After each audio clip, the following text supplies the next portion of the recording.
Welcome back to another episode of the House Husband Diaries.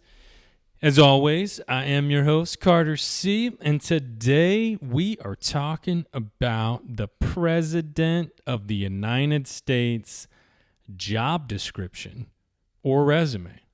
We'll look at the resume of some of the most recent past presidents, and then try to figure out what in the world a president's job description is. Like, what should a candidate for president have on their resume, his or her resume? So, without further ado, past presidents' last job before becoming president. President Trump was a businessman and TV personality. We all know that. He would like to probably say he was a business mogul or magnate, but he was a businessman. He did some reality TV, and I wonder how much the reality TV show got him, kind of in people's minds. He was in front of everybody, free publicity. So one thing about that guy, he knows how to get free publicity. He's a marketing guru. And they even said it in the news today, talking about all the caucuses, Iowa and New Hampshire and South Carolina and all that. I mean, he's just constantly out there making himself the story instead of his potential political opponents. All right, President Obama. He was a senator, or had been a senator, for 3 years, and a senator has a 6-year term.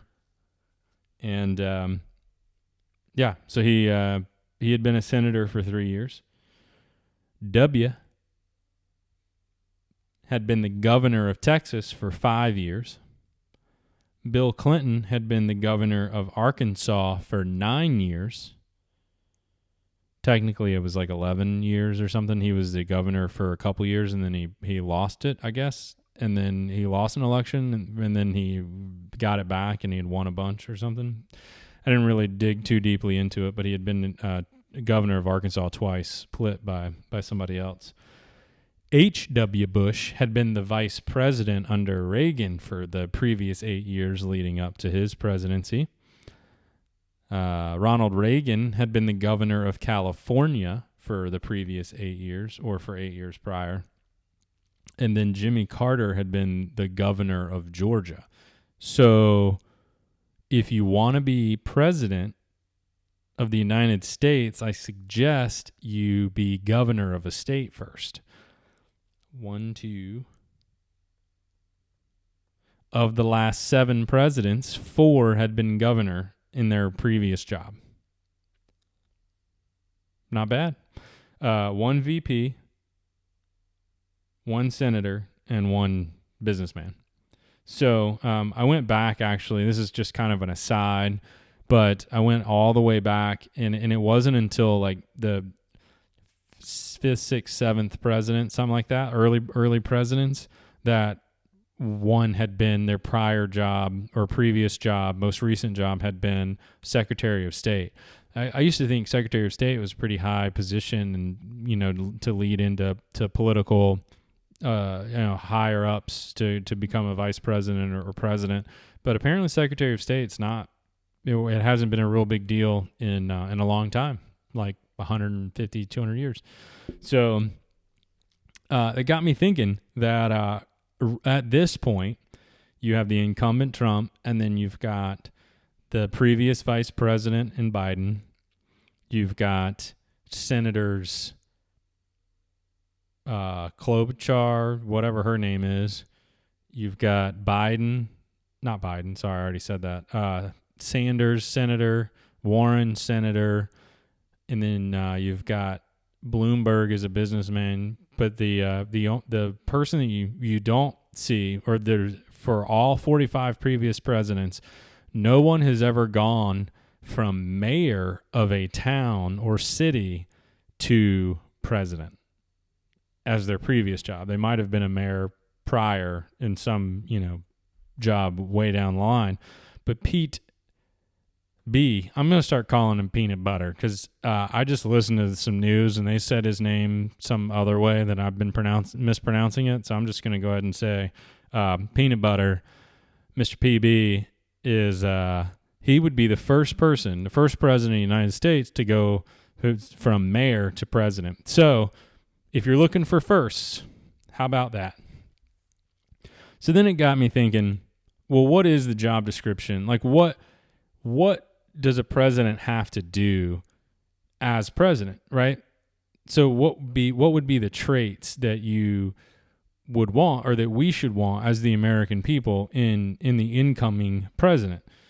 And I was looking at it and I was like, okay, well, the president is basically our country's representative on all matters, foreign and domestic, right? So if we have international trade relations, trade agreements, if anything for the economy, if you have anything on foreign relations, potential wars, or just in general helping other countries maybe fight their wars or defend their borders, maybe we don't necessarily get into a war. If there's something, between different countries that could impact us economically, then maybe we have to step in with force. Human rights issues. Do we get involved in other countries' cultural disputes? So I already said the trade.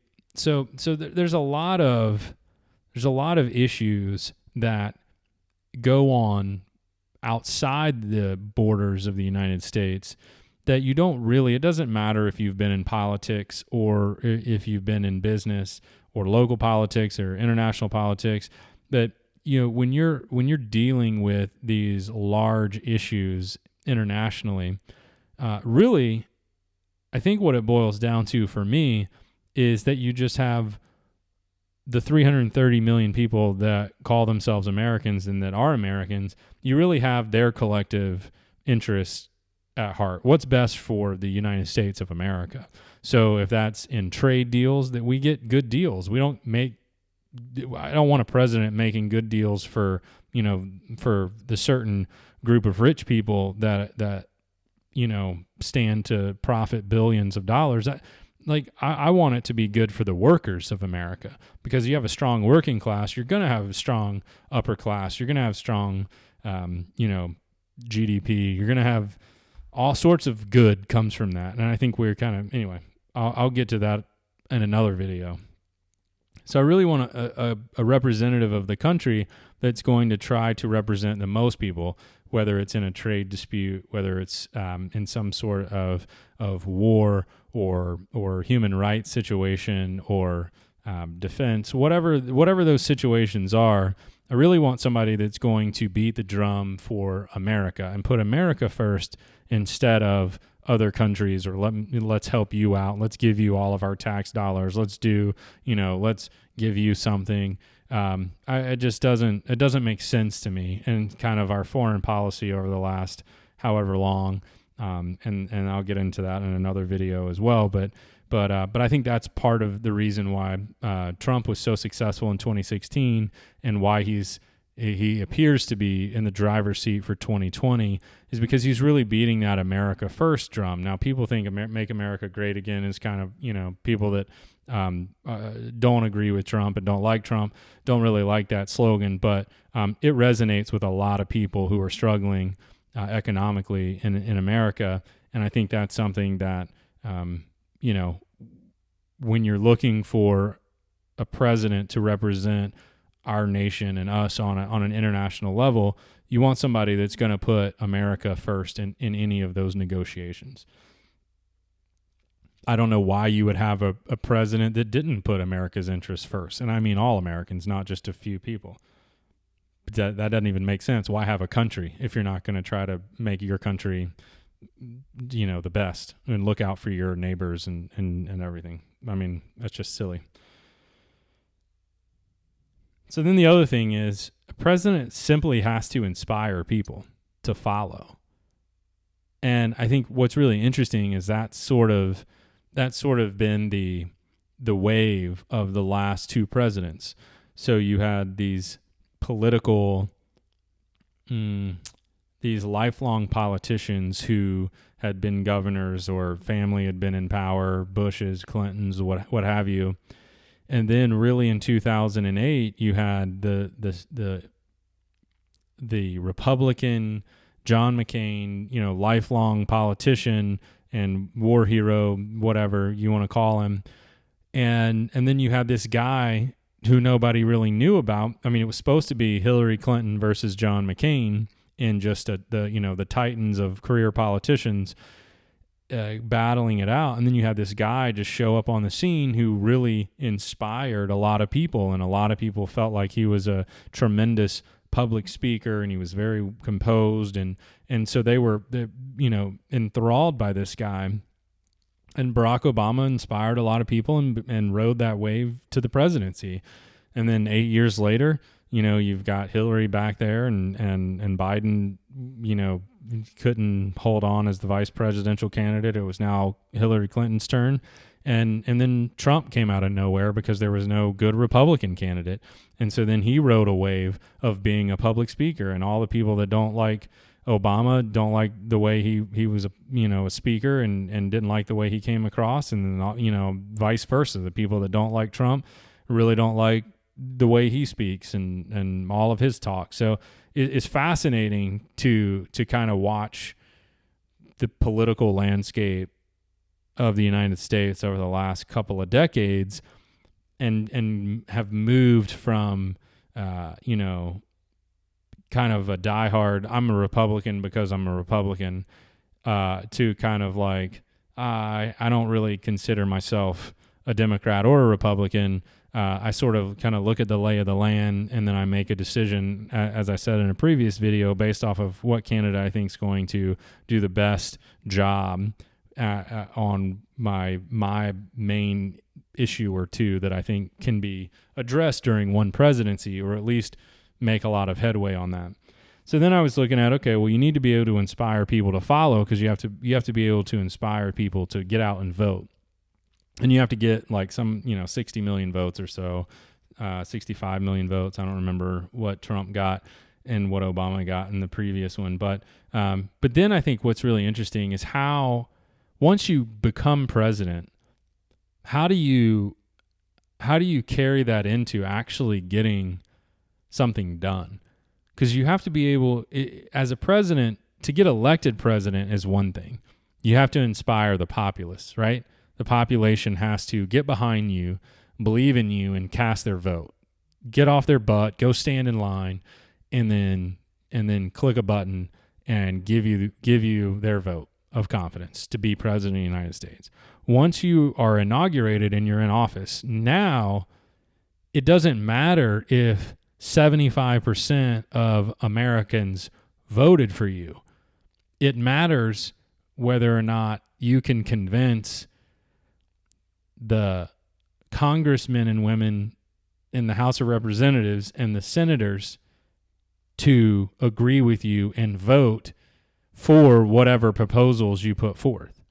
Because even if you inspire the vast majority of Americans, if you cannot inspire the career politicians that are just steeped in just, they're deposited deep into the roots of the House and the Senate, they won't. We have seen in the last couple of months how partisan politics plays such a deep role, and has nothing to do with the however many tens of millions of people that voted for Trump as president. It's now, this doesn't fit my political agenda, my political party's agenda, so we're going off the rails and we're gonna do all this other stuff. And then vice versa, the partisan response is going to be just as strong, if not stronger. And so you've got all of these people that were voted for by small percentages of people in their own state or their own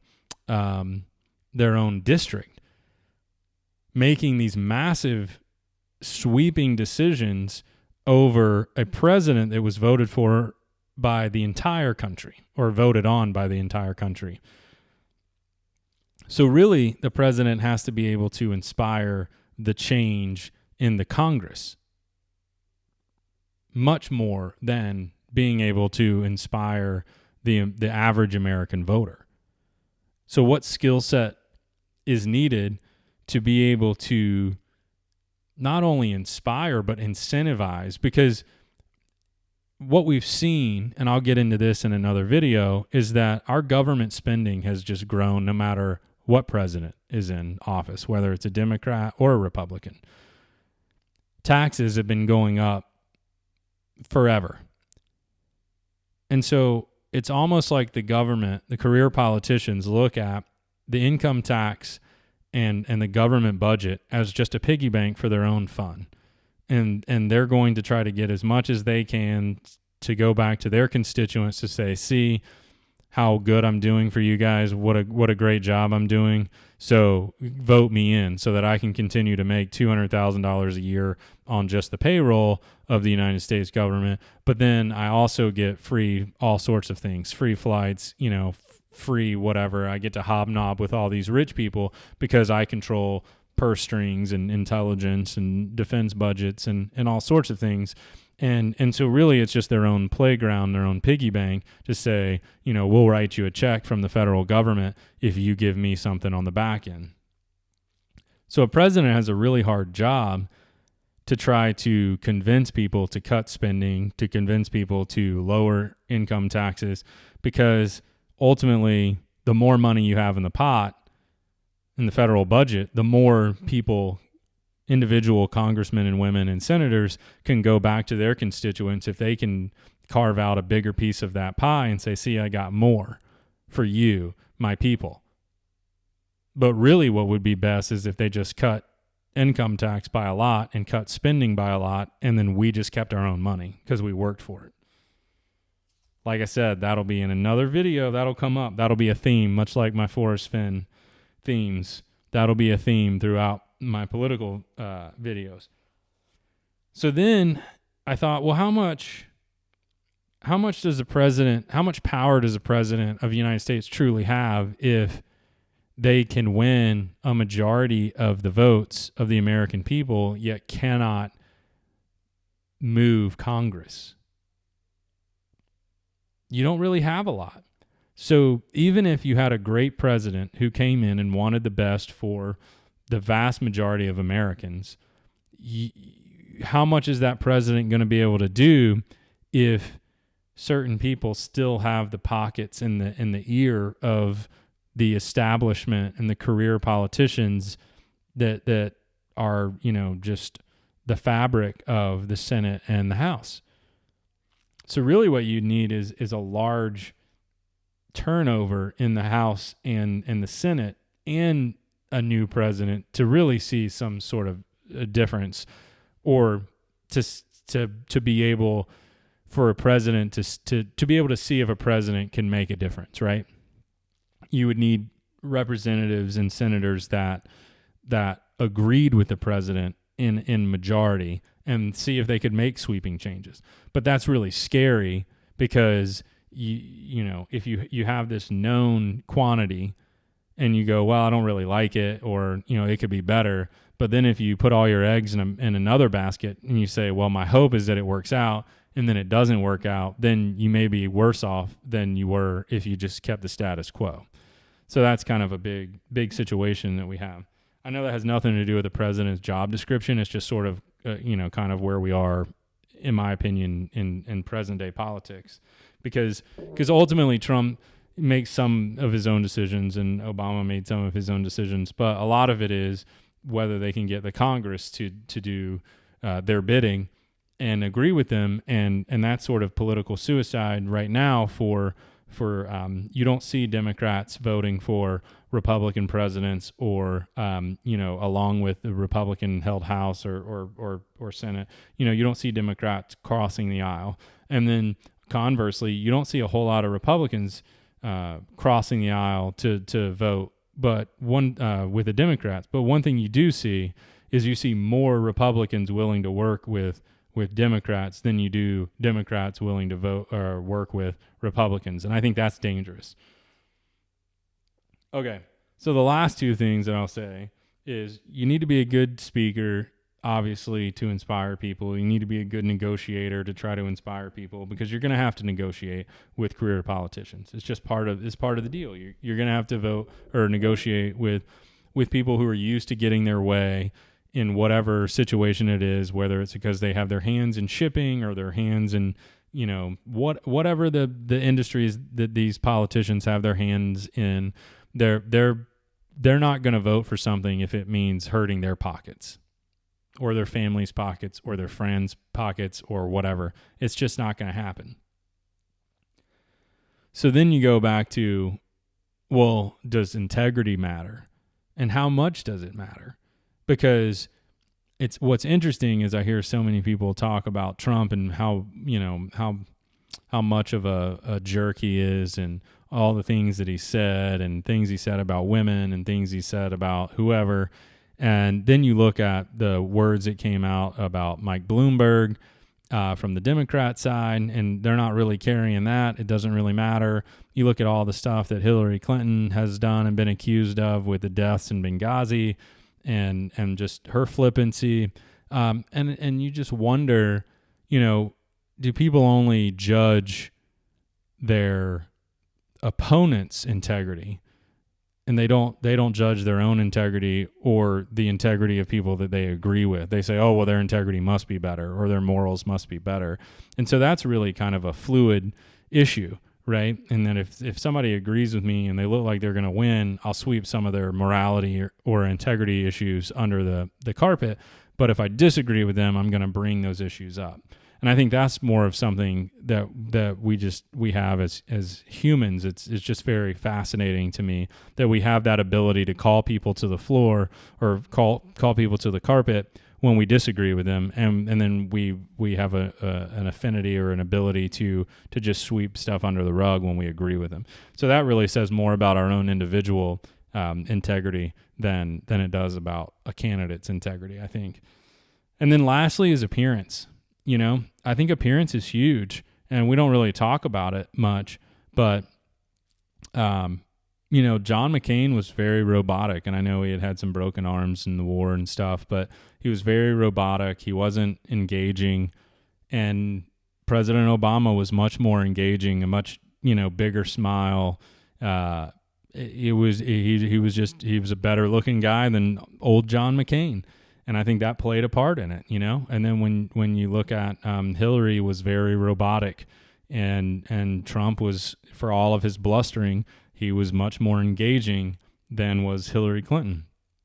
And I think there's something to be said about someone's appearance, even though Trump has his orange, tan, whatever, fake tan. He needs to get rid of it, and he needs to do something with his hair, but his hair is his trademark. And for whatever reason, he's more engaging than some of the other Democratic nominees. And I think, that's something that's interesting about Bernie Sanders. I hadn't really thought about it, but, the guy looks like he just, he almost has like an unkempt look, kind of like an Albert Einstein, but he's not nearly as smart as Einstein. So I hesitated to say that. But, Bernie just kind of looks slovenly. He doesn't really look the part of a president for the United States, unless we become socialist. Then he looks like a socialist president. What have you on that? But anyway, these are just some ideas. I don't know if you have any other ideas about what like a president's job description should be. I mean, this is the highest office in the land. It's arguably the most powerful position in the world, arguably. And I don't know that if you asked any two people on the street, if you would get a similar answer for what the president of the United States job description looks like. What are the qualities they need to have? And yeah. So that's why I put this video out here, because I wanted to share my thoughts, but two, I want to hear what you have to say in the comments. Like, what do you think a president should be like? What qualities should they have? What do you think the job description of a president should be? And as always, like, subscribe, do what you do. And thanks so much for watching this episode of the House Husband Diaries. Until tomorrow morning, have a great day.